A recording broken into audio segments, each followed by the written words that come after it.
Hello student, मैं doctor Lata Agarwal, associate professor history, SPC government college Ajmer. आज हम class BA part third year का paper first modern Indian history 1761 to 1956 के unit first के Anglo Maratha relation में महादजी सिंधिया के बारे में पढ़ेंगे।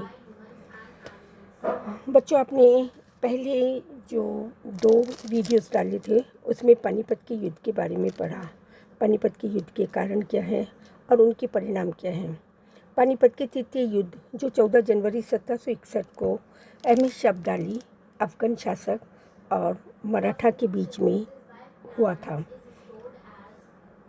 मराठा शक्ति उसमें पराजित हुई और माधवराव सिंधिया जो पेशवा थे, माधवराव द्वितीय, उनके पुत्र विश्वासराव भी उसमें मारे गए। माधवराव बहुत शौक लगा और उनकी मृत्यु हो गई। उसके बाद में मराठा शक्ति धीरे धीरे छिन्न भिन्न होने लगी, क्योंकि एक मराठा सरदार रघुनाथ राव ने अंग्रेज़ों के साथ संबंध स्थापित कर लिए। परिणामतः उन्होंने इस कमजोरी का फ़ायदा उठाया और अंग्रेज़ों ने सूरत की संधि कर करके मराठों में फूट डालने की कोशिश की। परंतु महादजी सिंधिया जो ग्वालियर के अंदर एक शक्तिशाली सरदार और सैन्य प्रवृत्ति के कूटनीतिज्ञ थे, उन्होंने इस स्थिति को संभालने का प्रयास किया। परिणामतः महादजी सिंधिया ने माधवराव को या पेशवा को पूरा समर्थन दे करके उसने अपनी शक्ति को या मराठा शक्ति को पुनः साम्राज्य विस्तार की ओर प्रेरित करने के लिए उन्होंने सफलता प्राप्त की। महादजी सिंधिया ने केवल मराठा शक्ति का उत्थान ही नहीं किया, परंतु अंग्रेज़ों का सामना भी किया था, क्योंकि अंग्रेज़ों का सामना करने के लिए उसने निज़ाम, हैदराबाद के निज़ाम और मैसूर के हैदर अली से भी संबंध स्थापित किए और परिणामतः उसने इन तीनों का जो अंग्रेज़ों की शक्ति का जो गुट था, उस गुट को समाप्त करने का उसने हर संभव प्रयास किया। महादजी सिंधिया ने अपने समय में रुहेलखंड के पठानों, जिन्होंने अहमद शाह अब्दाली का समर्थन किया था, उसका भी उसने विरोध किया।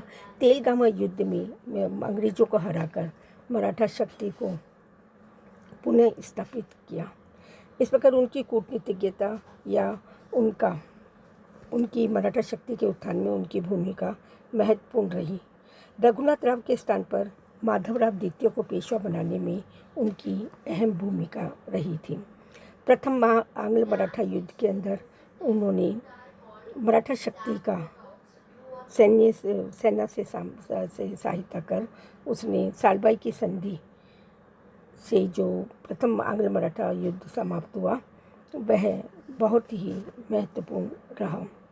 मुगल सम्राट शाह आलम पर भी उसने नियंत्रण स्थापित किया और 1788 में रुहेलखंड के पठान नेता गुलाम कादर ने जो मुगल सम्राट शाह आलम को बंदी बना लिया था, उसका भी उसने प्रतिशोध लिया, राजपूतों से युद्ध किया। और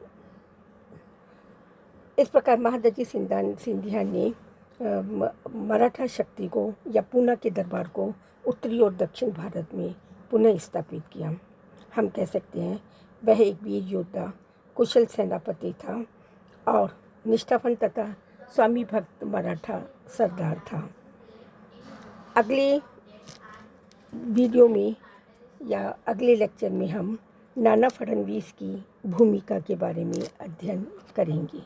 धन्यवाद।